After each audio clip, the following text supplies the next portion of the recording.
Hi everyone, thank you for tuning in to another episode, an interview that's part of Potential. So today I am talking to Katie Tovey-Grindlay. Hope I've said that right. Was it Grindlay?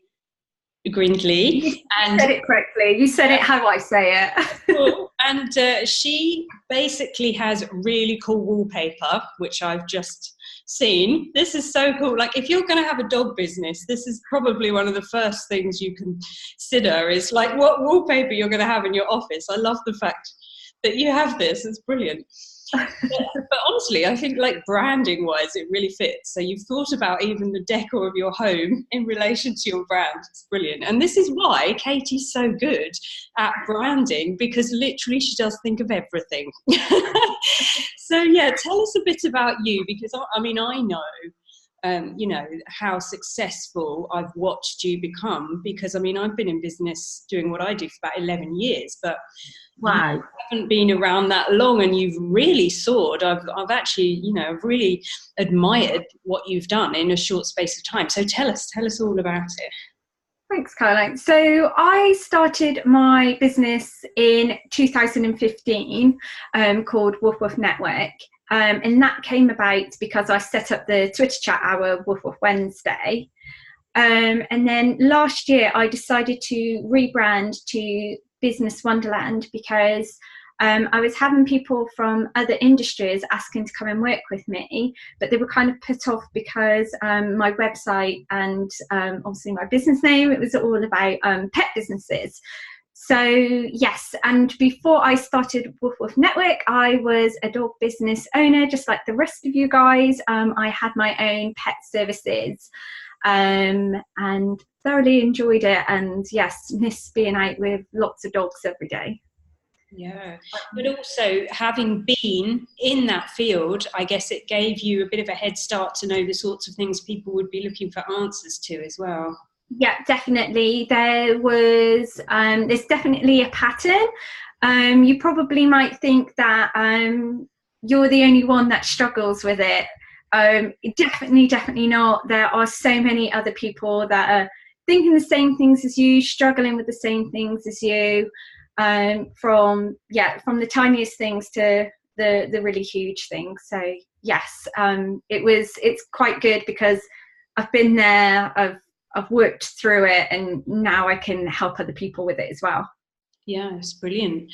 So tell us more about Twitter, because I don't know if it's just me, but it seems like there's an awful lot of us that just like, we live on Facebook and we kind of do Instagram, but Twitter's like down there somewhere, you know? Tell us why we should be Twittering. You have to persuade me now. So with Twitter, it's such an open platform that you can literally contact anyone on Twitter and have conversations with anyone. So you could be talking to someone who's CEO of a really large dog brand. You could be having a conversation with a celebrity. You could be having a conversation with someone that you have in common. It's just brilliant. It's up to the minute, it's live, it's fast pace. So it's really funny because not very long ago we had that Facebook and Instagram outage, and guess what was trending on Twitter? Facebook and Instagram outage. Hilarious. So everyone was coming off of Facebook and off of Instagram to find out what was going on, and everyone was on Twitter, like literally everyone. Twitter was crazy that day. So yeah, and it's just a really great platform as well to network and have the best connections with. So it's definitely not a platform to be overlooked. So why do you think it kind of does get overlooked a bit? Is it the lack of images, or is that even different now on Twitter? Yeah, it's not a very pretty platform, is it, Twitter? Like when you go on Instagram, you're like, oh, look at all these photos of dogs and all these lovely inspirational images, and oh my gosh, I want my house to look like that, and things like that. And yeah, with Facebook, you get such a big mixture of content. Like it could be a video, a quote, just a blog, and of course you've got your friends on there, so it's a mixture of like really great things. And then kind of like when you go to Twitter, it is a bit more businessy, and like I said, it's not very pretty. It's mostly text with a few photos, but because with Twitter the photos are so small, so they're like a little rectangle. Yeah, I guess it's just not as pretty, and people are, I think, are a bit put off by that. And I think where Facebook and Instagram, the platforms are so alike, and Twitter's quite different, I think it puts some people off even starting. But once you get over the small amount of Twitter jargon that there is, it's lots of fun, and I definitely recommend it. Yeah. So for people that are sort of using Twitter and want to maximize it a bit more, what would be just a few sort of easy to do tips that they might be able to look at? Okay, so the first one is make sure that you've got your bio filled out on your Twitter profile. So that is going to be the reason why someone else follows you. So you basically want on there like what you do, what is your business about, who you serve, and kind of like any problem that you solve. So as business owners, we all solve a problem for other people. So whether that's a dog walker or a dog groomer, you're solving someone's problem. And yeah, also you want somewhere that people can find you. So let them know where you're based. Are you a local service? Are you worldwide? And perhaps if you sell products, let people know, like, where do you ship? Is it worldwide? Is it UK? Is it Europe? Is it just the States? That's really super important to let people know who you are, who you help, and basically how they can find you. My next tip would be for Twitter would be join in Twitter chat hours. It's a really great way of connecting with people, getting your business out there as well. And there is a Twitter chat hour for everything. There is a Twitter chat hour for your industry, for your location, for your hobby, anything, like you name it, there is a Twitter chat for it. And if there's not, you can always start one. But yeah, that's a really great way of getting some real connections with people. And then my last tip, super juicy tip, is if you want to get your business in the press or media, then on Twitter, there's a couple of hashtags that you can follow. So one is journo request, and the other one is HARO, so HARO, and that stands for help a reporter out. And you can just have a search for them, and they're always looking for like different things. So it could be like, oh, we're looking for a dad who's in his 50s and that runs his own business, and you can go, that's me. Or you could be like someone who started a new career at the age of 40. Oh, I started my business when I was 41. That's me. Apply for it. Or like anyone who runs like a service-based business but has got like a quirky theme. So perhaps, for example, if you chaperone dogs to people's weddings, that's like a really, great but quirky twist on a traditional business. So yeah, there's lots of random and unique stories that people are looking for, and yeah, just great for you to get exposure for your business. Yeah, I hadn't heard of that. I don't use Twitter, as you know, very much, so that's cool. HARO, I like that, thank you. Yeah, so one of the HARO requests actually got me into the Chewy website. And if you don't know Chewy, it's a massive American website that's got thousands and thousands and thousands of subscribers. And the call out for that was, has anyone ever thrown their dog a birthday party? And I was like, yes, I have. And they were like, have you got professional photos? Of course, they don't call me a crazy dog lady for nothing. So yeah, my dogs got featured in Chewy. So yeah, that was awesome. Yeah, that's so cool. I love that. Happened. Yeah. Okay. So Twitter. Okay, what if somebody, like, this thing about hashtags, if you wanted to create your own hashtag, I think it can feel a little bit like, well, only I know it. So kind of what's the point? Like, how do Yeah. you kind of get other people to sort of hashtag stuff you were, say I wanted to hashtag, I don't know, meditation with dogs, or, you Yeah. know. So with that, it's like you need to tell people, like, so people always want to know what's in it for them. So not what's in it for you, what's in it for them. So why should they be using your hashtag? Like, what is the benefit of it? So for example, with Woof Woof Wednesday, it was getting their business seen by more people.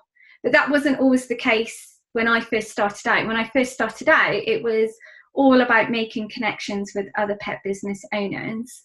So yeah, you kind of just want to remember that it's not going to take off straight away. Just be patient, and then people will see that other people are using it, and suddenly it will snowball into something bigger.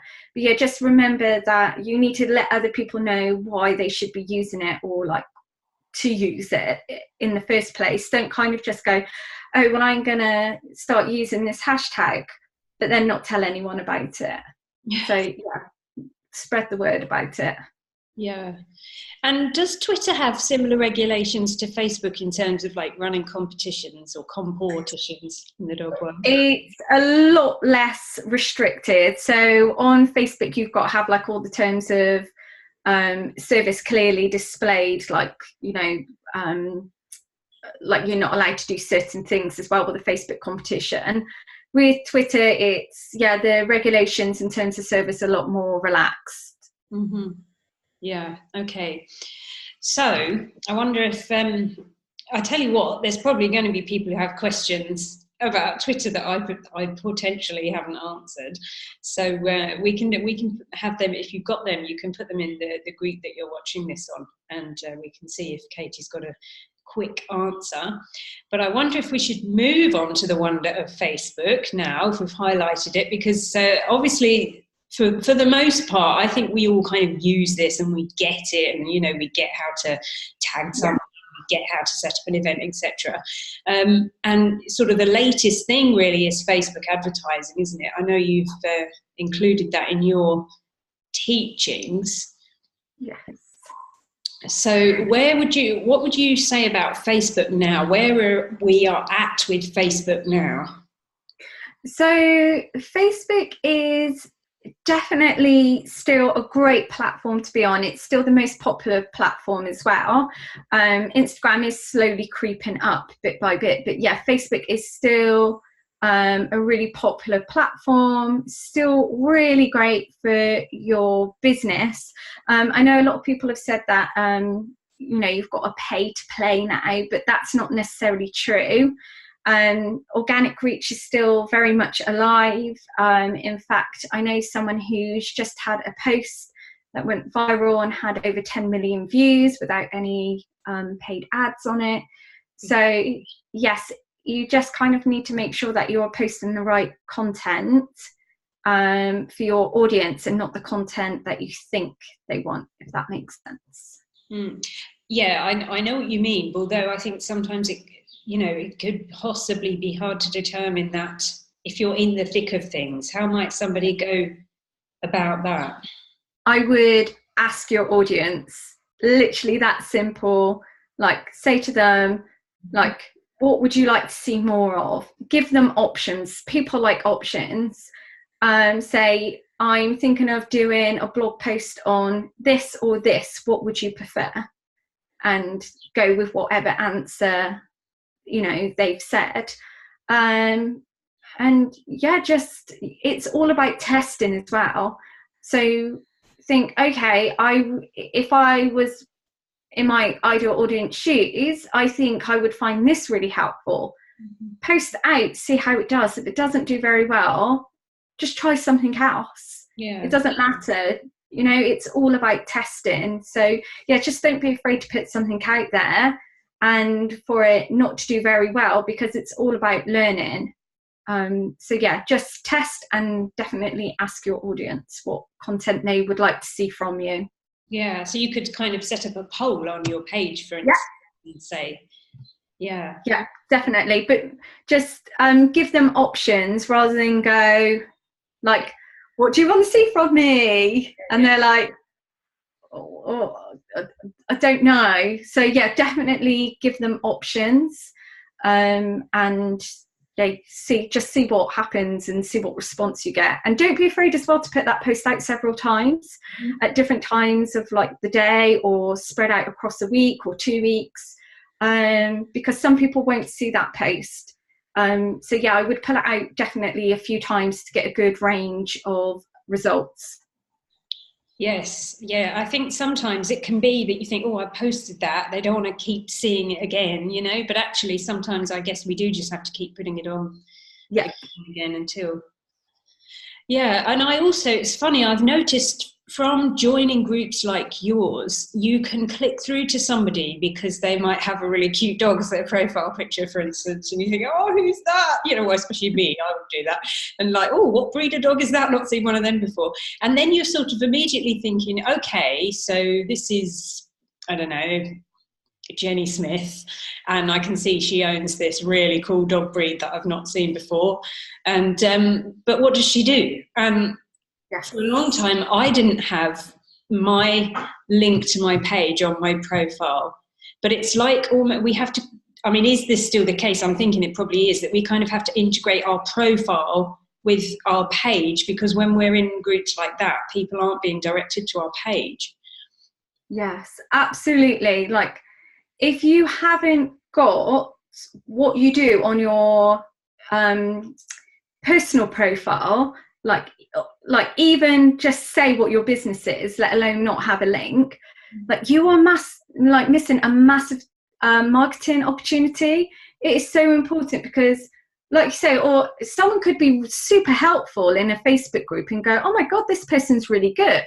Yeah. And you could click on their profile and be like, but I don't know what they do. I don't know what their business is. Whereas if someone's helpful, you click onto their personal profile and they're like, oh, they run Dog Biscuits R Us. You can go, okay, well, I'm gonna go and like their page, because actually I really want to support that person. They've just been super helpful to me. The least I can do now is go and be supportive and like their page and, you know, comment on some of their posts. So yes, definitely you are missing a massive marketing opportunity. And I know some people can't put too much on their personal profile because of their, like, for example, if they're running their dog business as like a side hustle, it's really important that you do have something there rather than nothing, because most employers won't mind that you've got a side business, as long as it doesn't interfere with your, you know, normal 9-to-5 work. There's no conflict. So yes, if you're worried, ask your employer, ask like the HR department, saying, I'm now doing this as a side business. I'm asking because obviously I want to make it a bit more public. They're probably not going to have any problem with it.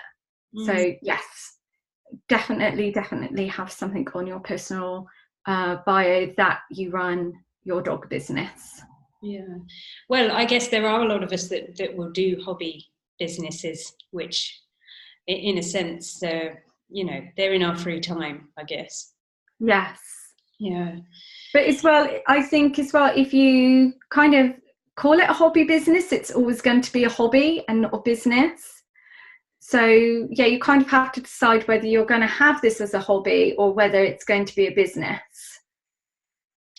Yes, because I think with social media, my journey has certainly showed me that you really do need to step up and be there, because the whole point of it is it's social. People are wanting to interact with you as a person, not, you know, sorry to say this, but like that really cute dog breed, you know, that you want. I mean, somebody like me, of course, or maybe you would click on this, but the average person who's going to buy your dog treats would potentially not. I don't know, but yeah.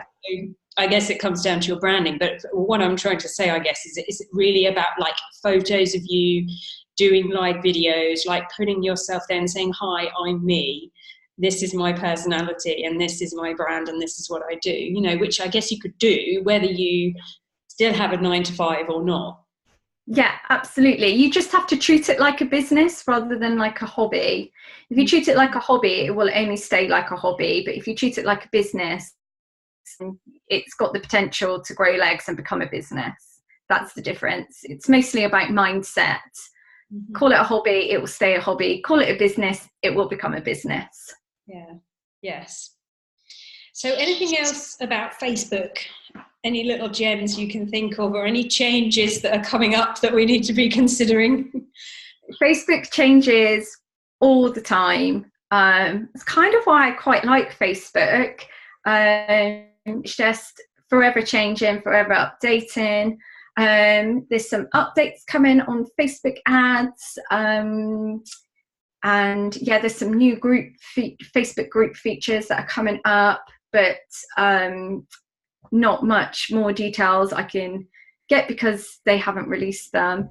But yes, with any social media platform, the key is to be consistent and to show up to your audience.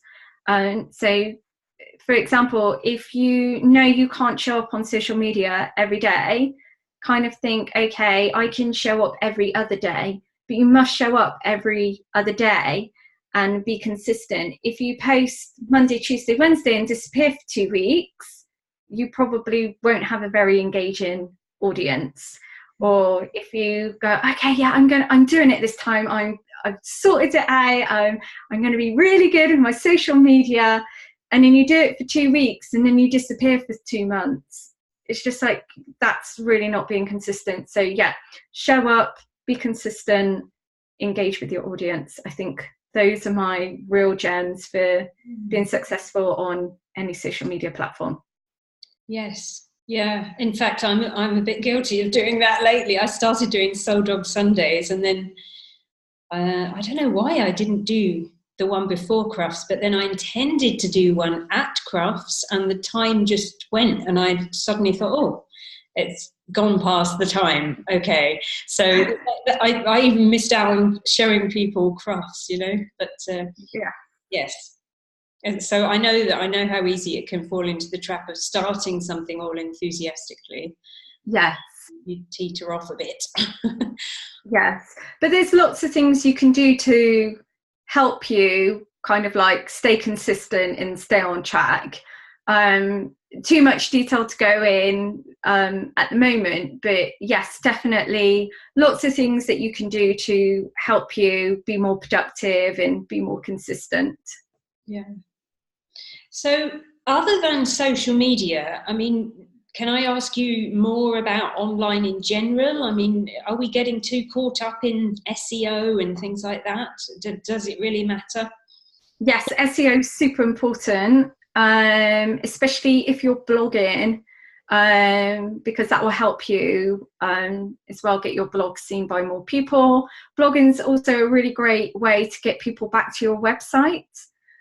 But yeah, SEO is super important. If you haven't got your SEO as well sorted out on your website, I recommend getting that done either by, you know, researching it yourself if you've got time. If not, reach out for someone who can help you. That's not me, by the way. SEO, I'm kind of like basic. I'm like, I can do my own blogs and I understand keywords and meta tags and stuff like that, but that's about as far as my knowledge goes. But yes, super important. Mm-hmm. And so SEO in general is things like your wording. Yes. Tell us what it is for people who are a bit mystified as to whether their website is even optimized or not, you know?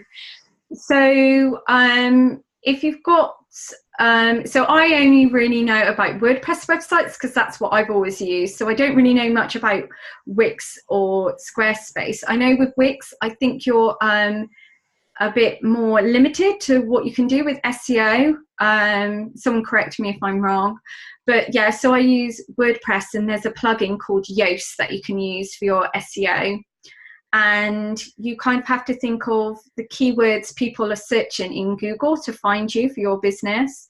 So for example, if you're a dog walker in Newcastle, then you want to make sure that you've got dog walker in Newcastle, like in several places on your website. And if you've got a blog for your dog walking business in Newcastle, then I would also write a blog about dog walking in Newcastle as well. So it's really optimized. And there's certain places as well where you can put these keywords in your blogs and around your website as well to help you. But yeah, it can be a bit confusing and overwhelming. Definitely reach out to someone who can help you, because it's super important. If you haven't got your website optimized, then yeah, you're definitely losing out on clients. Yeah. And kind of how much are we likely to be able to, or how much are we going to be charged for this kind of thing? You know, if we let someone else do it, I wonder how much of it, you know, will we keep up with the changes, or what's the best way around that kind of thing to get someone else for us? So I'm very much like, if I don't know how to do it properly, I will get someone who does know what they're doing to do it for me. So yeah, so for example, I'm not great at doing my accounts. In fact, I hate doing my accounts, so I outsource my accounts. And it's kind of like someone like who perhaps doesn't like creating their graphics for social media, you could outsource that.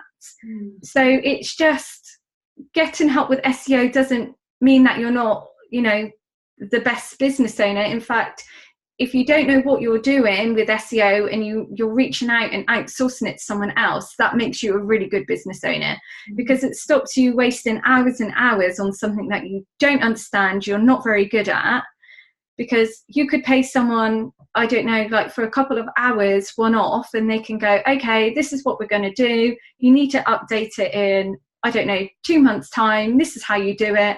It's like, great, I've paid however much money for 2 hours. That saved me probably about 20 hours. So yeah, just don't feel like you've got to do everything yourself. Mm-hmm. Yeah, but I think that's the thing, isn't it? We can worry maybe too much about what it will cost and leave it. Yes. Yeah. But kind of, you can see it as like an investment for your business. So just like, you know, if you invested in a course or in a coach, this is exactly the same. You're investing in your business, but it's, you know, with something that you don't understand. Mm-hmm. So going back to some of the platforms and your journey with them, when you first started using Twitter, yes, like how long did it take you to kind of really generate the kind of reach that you wanted, or that was making a difference to your business anyway? So when I first started Woof Woof Wednesday, I probably only had a few hundred followers, maybe like 600, and that might sound like a lot to some people, but it's quite easy to build up an audience on Twitter. And I was just joining in other Twitter chat hours, and then when I started my own Twitter chat hour, my followers just kind of went up. But at the same time, I wasn't just doing my Twitter chat hour, I was also joining in with others. I was spending a lot of time and a lot of focus on Twitter. Mm-hmm. So it was probably until maybe 2016 where I was getting like a return of my time and my investment. But that can, you know, for someone who doesn't run a Twitter chat hour, that might not happen for a few years. Mm-hmm. And I would say focus less on the numbers, but more on the connections and the engagement, because that's actually where the money is with people. It's the connections, engagements, because a number at the end of the day is just an empty number. And that can be the same as well for any social media platform. If you focus your time and energy, you can make any platform work for you. You've just got to be patient and give it time. And it's really easy as well to compare ourselves to other people who are doing the same thing, but you kind of like only see the front of their business. You don't see what goes on in the back. So they might be paying for social media person, they could be spending like £100 a week on ads. So yeah, I would just say it takes time, it takes patience, but with the focus and the other tips that I've given, so like engage in, be consistent, you can grow any social media platform that you want.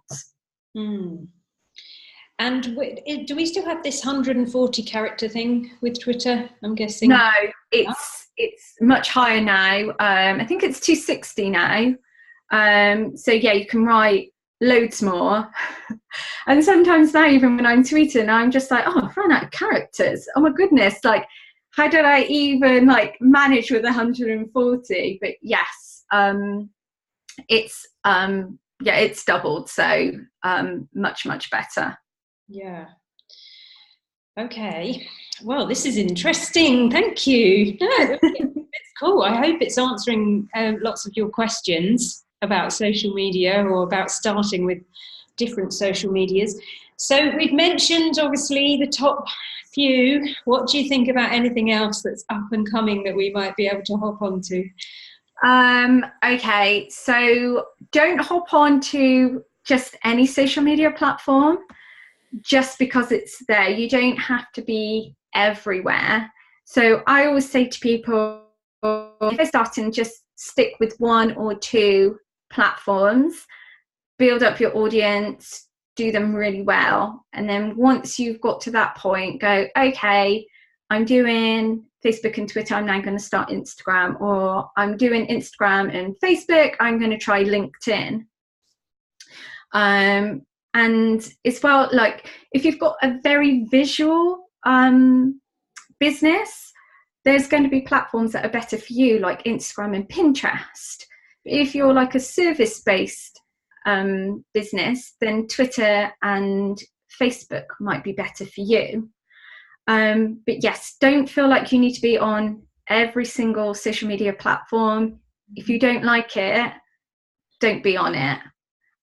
So for years and years and years, I hated LinkedIn, and I've only just gone back on it very recently, and I actually love it now.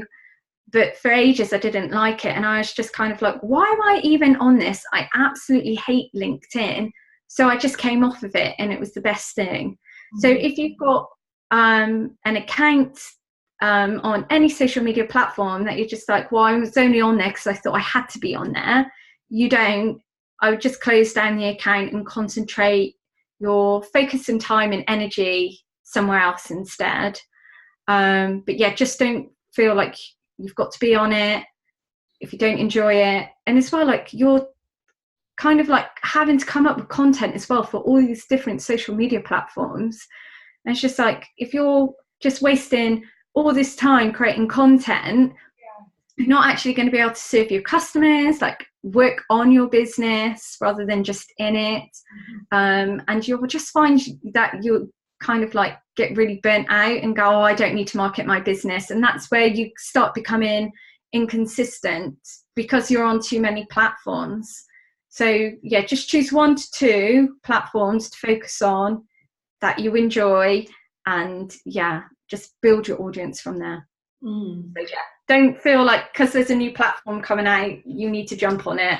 I never jump on a brand new platform that's come out. I always kind of give it like some time to see if it's going to hang around.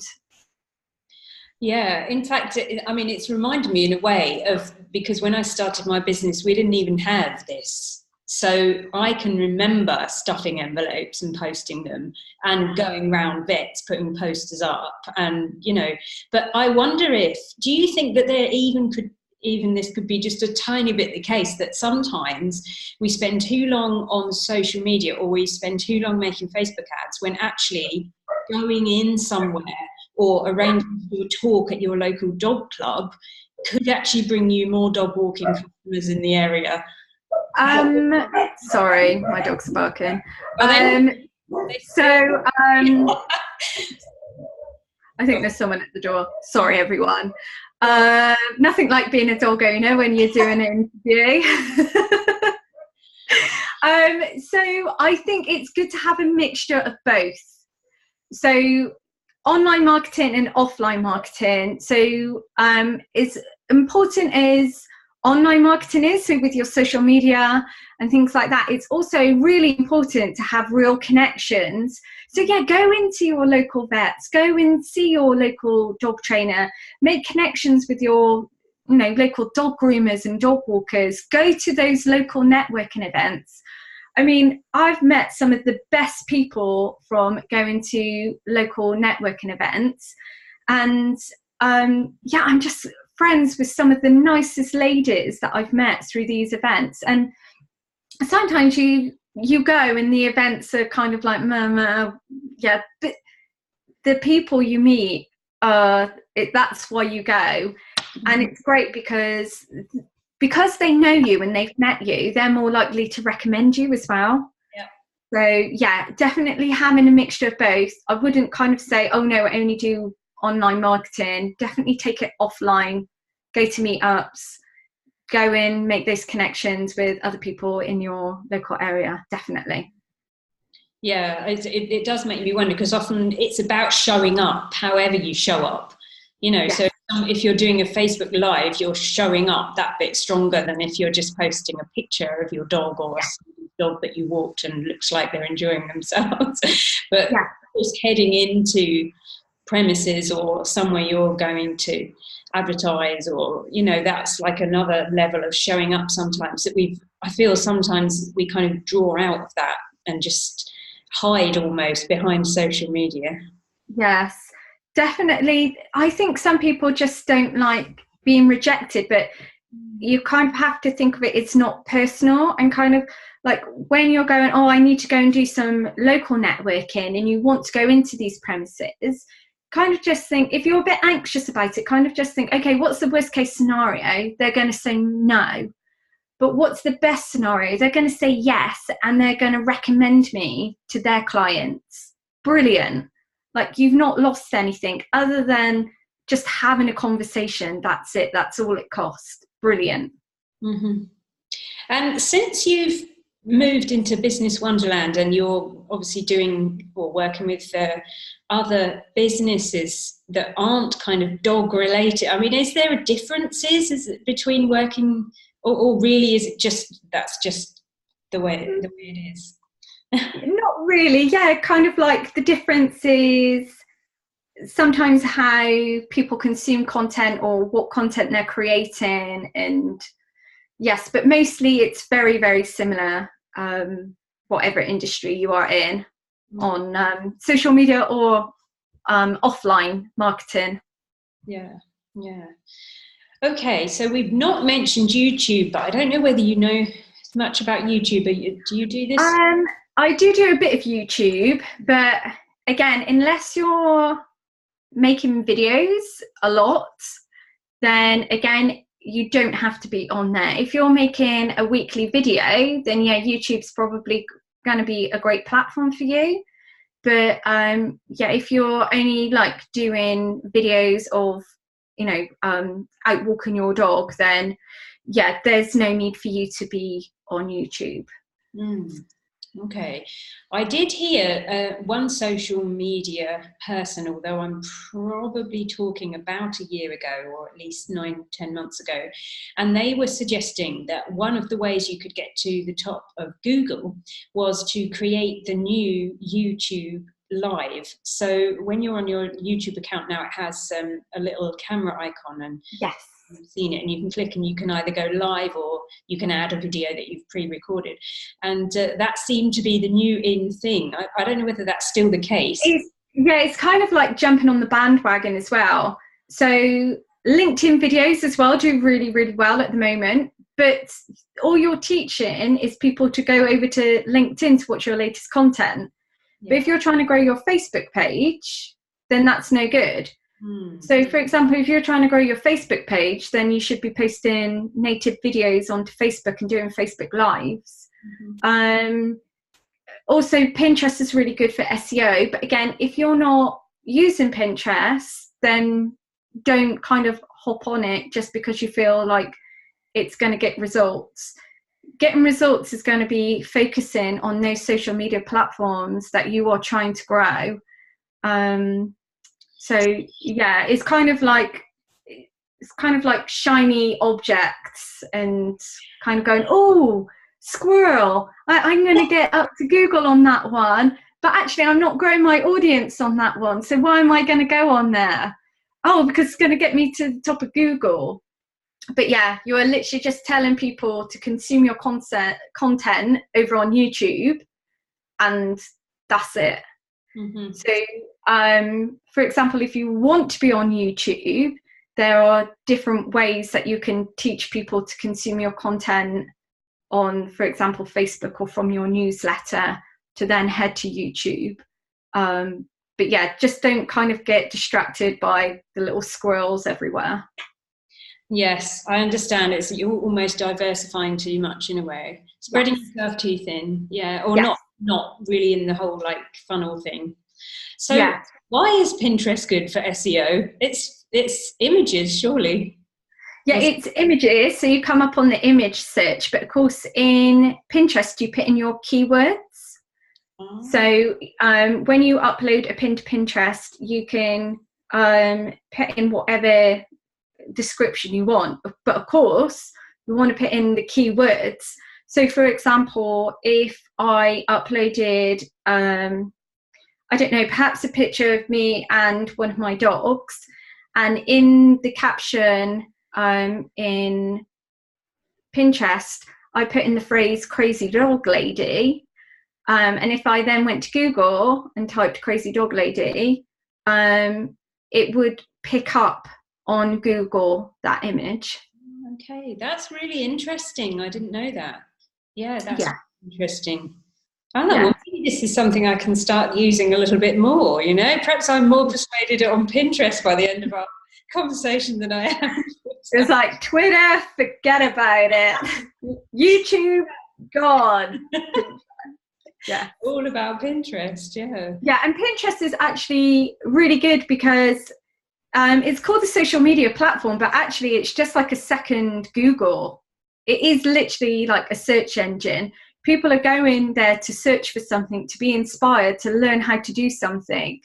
So if you can teach someone like how to do something on Pinterest, like that is definitely a great platform for you. People buy more things on Pinterest than they do on Facebook. Can you have sales on Pinterest then, or do you mean they buy through a link? Yes. So they buy through the link on your pin. Oh, okay. Oh, wow. Sounds cool. Yeah. Yes. Yeah. I mean, I'm quite lucky because nobody really does retreats for dogs and owners. So the majority of people that come say they Googled and I just came up, you know? Yeah. So in that sense, that side of things is something I personally don't need to think about. But then I guess if other people know that they're the only person in their area doing a certain thing, then I guess it's down.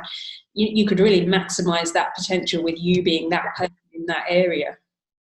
Yeah, absolutely. And it all links back as well to like the SEO on your website as well. That will also help you as well. Yeah. Okay, well, thank you. We've kept you for 45 minutes nearly, but it's been really interesting. Thank you. Time flies when you get chatting. Time flies when you're talking about marketing. So just tell us how people can find you and what the sorts of things you offer are. So people can find me over on Facebook at Business Wonderland Small Business Support. So if you just search Business Wonderland, I will come up. I'm also on Instagram as Business Wonderland. I've also got a Facebook group which is called the Barking Tribe for Petpreneurs. That's a free group. Anyone's more than welcome to come in, join it. And then services that I offer. So I offer one-to-ones where you can just come in, get help with your social media or your content creation. They're all completely bespoke. Or you can get help from me through my membership site, which is called Social Wonderland Society. So I talk about all things social media and strategies and beating algorithms. So kind of not just being taught how to be on a platform. It's kind of like all the tips and tricks that I've learned over the past however many years, since 2011, since I was run my own business. So yes, and we also have guests come in as well, kind of like what I'm doing for Caroline, and come in and talk about their expertise about marketing your business. So yes, and that's on my website at businesswonderland.co.uk.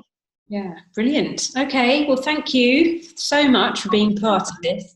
And yeah, I will obviously let everybody know, how underneath the video, how they can contact you as well. Put your links and different things like that underneath. Yeah.